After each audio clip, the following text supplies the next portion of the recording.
Welcome to this session number 7 in this unit number 3 ICT skills. In this session, we will be discussing communication and networking with the basics of internet. तो internet है क्या? Internet is a huge network of computers around the world. Using the internet, you can get any information that is stored in a web page on the World Wide Web. और आप ये कैसे कर सकते हैं? जब आप अपने कंप्यूटर को इंटरनेट से जोड़ेंगे. तो इंटरनेट है क्या? It is a large network of computers. Internet को अगर हम एक्सपेंड करें, it becomes international network of computer. तो पहले देखिए नेटवर्क क्या होता है. नेटवर्क का मतलब जब कई सारे कंप्यूटर्स आपस में या डिवाइसेस आपस में कनेक्ट होती हैं तो एक नेटवर्क बनता है. तो ये सबसे बड़ा नेटवर्क है. Internet is the largest network in the world. तो यहाँ पे क्या है, दुनिया के कई सारे कंप्यूटर्स आपस में जुड़े हुए हैं फॉर डेटा शेयरिंग. तो किसी भी कंप्यूटर में कोई भी इंफॉर्मेशन अगर है तो आप इंटरनेट के ज़रिए उसको आप यूज़ कर सकते हैं. जब आपका कंप्यूटर इंटरनेट से जुड़ जाता है तो आप क्या कहते हैं कि हम ऑनलाइन आ गए, है ना. और इंटरनेट की मदद से हम कई सारी इन्फॉर्मेशन जमा कर सकते हैं. कोई भी चीज़ हमें सर्च करनी होती है, हम सीधे गूगल पे उसको एंटर करते हैं और हम फिर सर्च करते हैं. The knowledge is stored in a big library और store house that is called the world wide web, जिसको हम शॉर्ट में WWW कहते हैं या केवल वेब भी कह देते हैं. तो ये है क्या world wide web? It is a collection of different websites that we can view when we are connected to the internet. तो सारी वेबसाइट्स का जो कलेक्शन है, सारे वेब पेजेस, सारी इन्फॉर्मेशन जो इंटरनेट पे अवेलेबल है उसका collection that is called world wide web. तो इन वेबसाइट से हम क्या करते हैं? हम कुछ चीज़ खरीद सकते हैं, मूवीज़ देख सकते हैं, कोई किताब पढ़ सकते हैं, कोई स्किल्स लर्न कर सकते हैं, अपने को एजुकेट कर सकते हैं, या अपने और दोस्तों को सर्च कर सकते हैं, गाने सुन सकते हैं, और कई भी चीज़ हैं इसमें. Now we come to uses of internet. क्या क्या यूज़ हैं इंटरनेट के?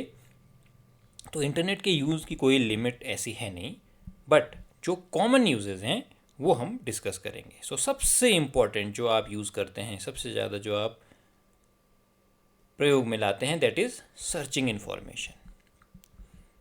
कोई भी चीज़ ढूंढनी हो, किसी ने कुछ पूछ दिया तो you just Google it. Okay, you can get the latest information about anything that is uploaded on the web, whether it is result news about an earthquake, a cricket match or the election details. जो आपको हर जानकारी उस पर मिल जाती है. Second, shopping के लिए आप यूज़ करते हैं. कोई भी चीज़ आप खरीद सकते हैं, कोई भी चीज़ बेच सकते हैं, चाहे वो बुक हो, चाहे इलेक्ट्रॉनिक गुड्स हों, ठीक है.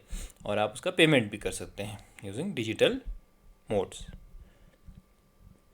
एंटरटेनमेंट, आप म्यूज़िक सुन सकते हैं, मूवीज़ देख सकते हैं, पिक्चर्स शेयर कर सकते हैं, गेम्स खेल सकते हैं. Then we have online booking. आप मूवी टिकट बुक कर सकते हैं, होटल्स, बस, ट्रेन, प्लेन टिकट्स, ये सब चीज़ें आप इंटरनेट की मदद से बुक कर सकते हैं. Email and chatting, you can talk और send messages to people all around the world quickly and easily. The messages you send over the internet can reach any part of the world in just a few seconds. तो Gmail, Yahoo mail, Hotmail, Outlook, इनके मदद से आप emails भेजते हैं और कुछ seconds में ही आप दुनिया के एक छोर से दूसरे छोर तक अपना संदेश भेज सकते हैं. ऑनलाइन लर्निंग आजकल बहुत इस्तेमाल हो रही है. तो ऑनलाइन कोर्सेज अवेलेबल हैं कई सारे. आप कुछ फ्री हैं, कुछ पेड हैं. तो आपको घर बैठे बैठे आप अपनी स्किल्स इन्हांस कर सकते हैं, अपनी लर्निंग बढ़ा सकते हैं, और वो कोर्स आप ऑनलाइन कर सकते हैं. सोशल नेटवर्किंग, ये भी बहुत ज़्यादा यूज़ होती है. You can share your interest, knowledge and stories about your family with your family and friends around the world. तो आप अपना क्या सोच रहे हैं, आप व्हाट्स इन योर माइंड, ये लिखा हुआ आता है ना जब आप फेसबुक पे लॉगिन करते हैं. तो आप अपना जो विचार है, अपनी फ़ोटो, अपने वीडियोज़, अपनी नॉलेज वो शेयर कर सकते हैं अपने दोस्तों के साथ, अपने रिश्तेदारों के साथ, और जो दुनिया के अन्य लोग हैं उनके साथ. फिर आता है ऑनलाइन बैंकिंग. आप अपने बैंकिंग के सारे जो ऑपरेशंस हैं वो भी इंटरनेट की मदद से कर सकते हैं. आप किसी के भी अकाउंट में पैसे ट्रांसफ़र कर सकते हैं यूजिंग NEFT और RTGS। ओके, आप NEFT और RTGS की फुल फॉर्म ज़रूर पता करिएगा, उसको नोट करिएगा, बहुत इंपॉर्टेंट है। It is like a small assignment for you. Okay, so we switch over to the new topic that is connecting to the internet.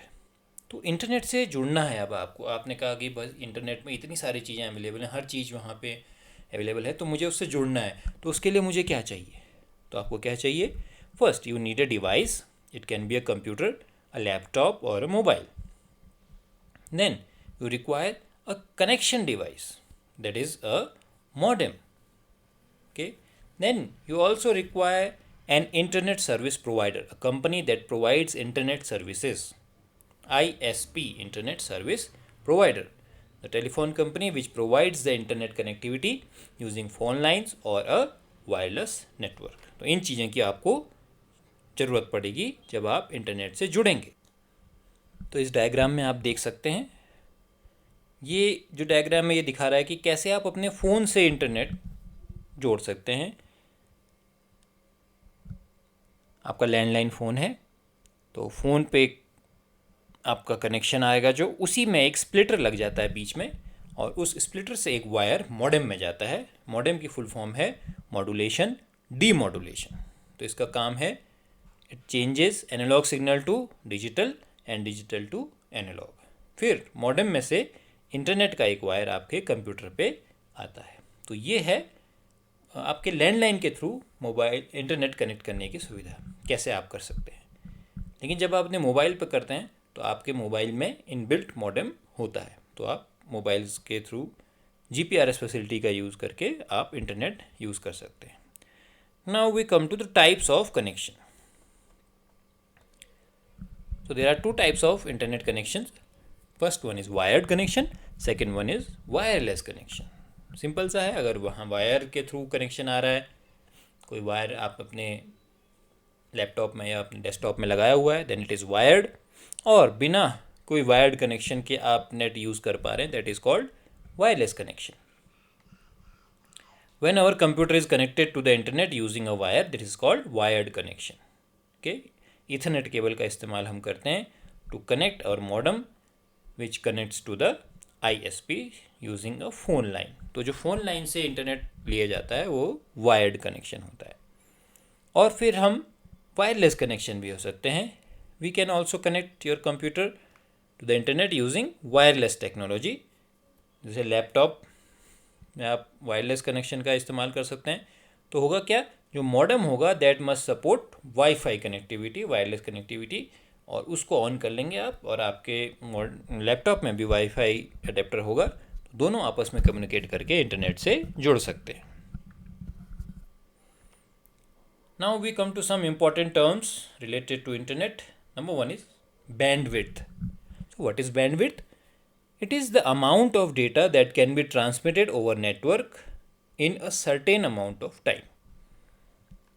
आपका जो मीडिया है जिसके थ्रू आपका डेटा ट्रांसफ़र होगा आपके मोबाइल से या आपके लैपटॉप से आपके ISP तक, उस मीडियम की कितनी क्षमता है, कितना डेटा वो एक पर्टिकुलर टाइम में ट्रांसमिट कर सकता है, वही उसकी बैंडविड्थ होगी। जितनी ज़्यादा बैंडविड्थ होगी उतनी स्पीड अच्छी होगी। तो इसका एग्जांपल देखते हैं कि जब आपने एक पतला सा पाइप लिया हुआ है, उसमें आपने पानी चला रखा है, नल से कनेक्ट किया हुआ है, तो उसमें पानी धीरे धीरे पास होगा क्योंकि उसमें जगह कम है। लेकिन अगर आप उसकी मोटाई बढ़ा दें तो उसमें से ज़्यादा पानी निकल के आएगा। क्यों? आपने उसकी जगह बढ़ा दी, तो अब ज़्यादा पानी उसमें एक पर्टिकुलर टाइम में फ्लो कर पा रहा है।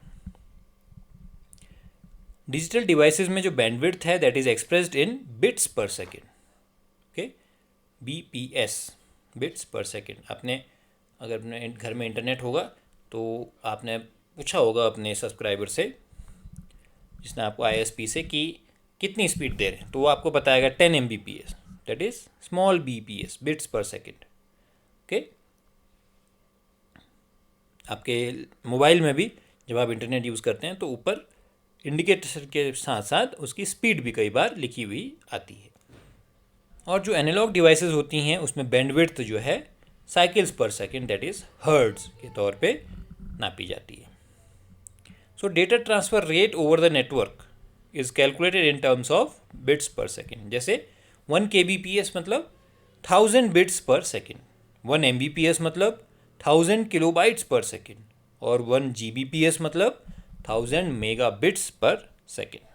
ओके, ध्यान रखिएगा स्मॉल b होता है तो दैट इज़ बिट्स पर सेकेंड। ओके, तो आपके इंटरनेट की स्पीड क्या है एक बार चेक करके देखिएगा और आपके देखिएगा कि किस रेंज में वो लाई करती है। Next point is internet browser. So to utilize the services of internet you require a software, जिसके थ्रू आप इंटरनेट सर्च कर सकते हैं, इंटरनेट की सर्विसेज यूज़ कर सकते हैं, that is called internet browser. An internet browser is an application or a software program on your computer or laptop which helps you visit the various websites। okay, कौन कौन से हैं ये नाम जरूर याद रखिएगा, Google Chrome, Mozilla Firefox, internet explorer, safari. तो जो गूगल क्रोम है, तो क्रोम तो नाम है, गूगल उसके पेरेंट कंपनी का नाम है, वैसे ही मोजिला फायरफॉक्स में मोजिला उसकी कंपनी का नाम है। Internet explorer is a browser, वैसे ही जो आपकी एप्पल की डिवाइसेस होती हैं उसमें सफारी करके एक आपका ब्राउज़र आता है। ओके, और भी कुछ ब्राउज़र्स के नाम जो आप यूज़ करते हैं आपको मालूम होगा, ओपेरा भी कई लोग यूज़ करते हैं। Now how you can search using an internet browser, ये सब चीज़ आपको पता होगी, फिर भी एक बार जिनको नहीं मालूम होगा उनके लिए हम डिस्कस कर लेते हैं। क्या क्या करेंगे, सबसे पहले आप अपना ब्राउज़र ओपन करेंगे। सो आपको जब भी इंटरनेट की कोई भी सर्विस का इस्तेमाल करना होगा you have to open the browser. तो ब्राउज़र में सबसे टॉप में एक होता है सर्च बॉक्स, या आपको वहाँ पे एड्रेस बार पे जाके आप उस पर्टिकुलर वेबसाइट का नाम लिख सकते हैं। तो अगर वहाँ पे सर्च बॉक्स की सुविधा उपलब्ध है तो आप सर्च बॉक्स में जाइए, वहाँ पे जो भी आपको सर्च करना है उसको टाइप कीजिए और एंटर मारिए, और आपके सर्चेस जो है वो आपको डिस्प्ले हो जाएंगी।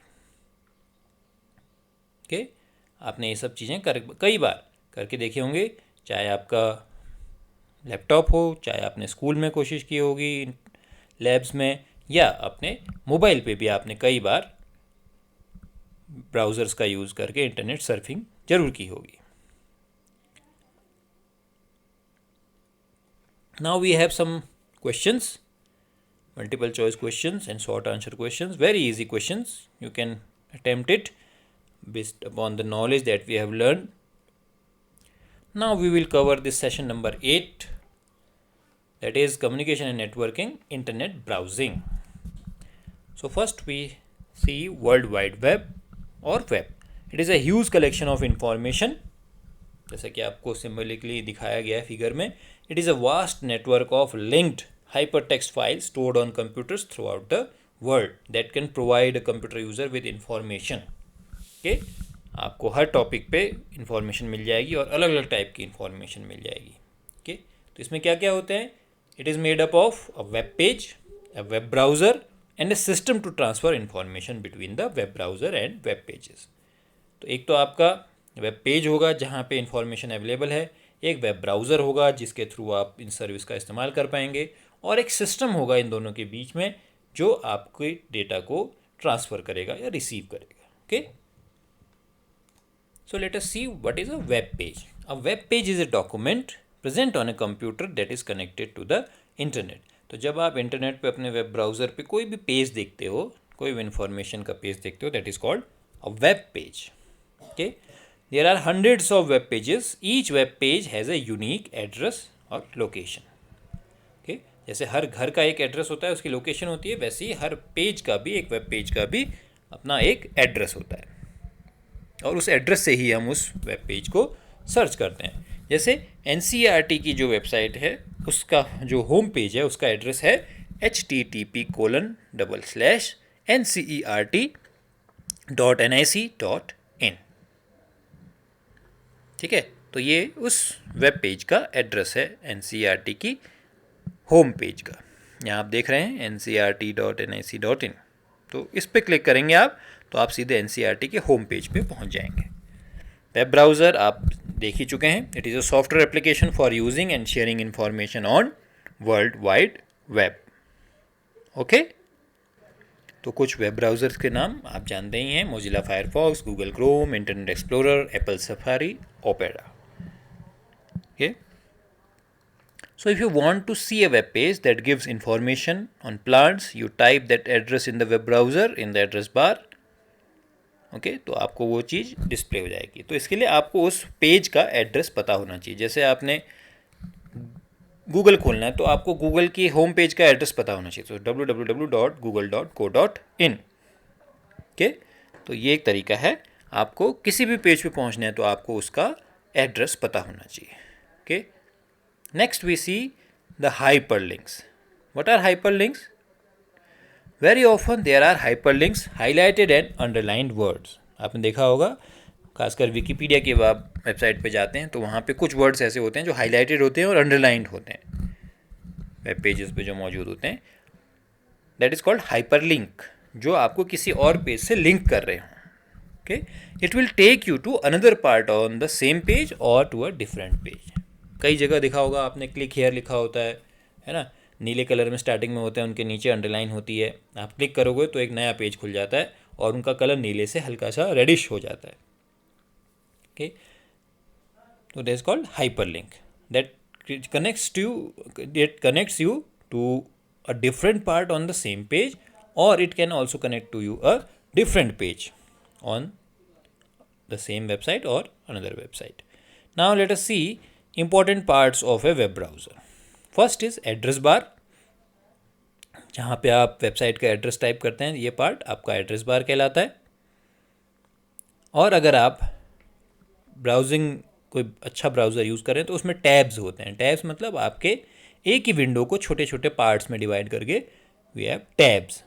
तो एड्रेस बार का शॉर्टकट की है ऑल्ट डी, की आप ज़रूर याद रख लें। फिर we have tabbed browsing, the shortcut key is control T. So it can be use to view multiple pages in the same window. Okay, next we have back and forward button, इनके लिए shortcut key आपकी है alt plus left और right arrow key. तो alt button के साथ आप left और राइट की दबाएंगे तो आपको ये जो बटन्स हैं इनका आप इस्तेमाल यूजिंग कीबोर्ड कर सकते हैं। This is a refresh button to reload the page, you already know it. Shortcut key क्या होती है इसके लिए, कोई बता सकता है? Very good, F5 is the shortcut की फॉर रिफ्रेश।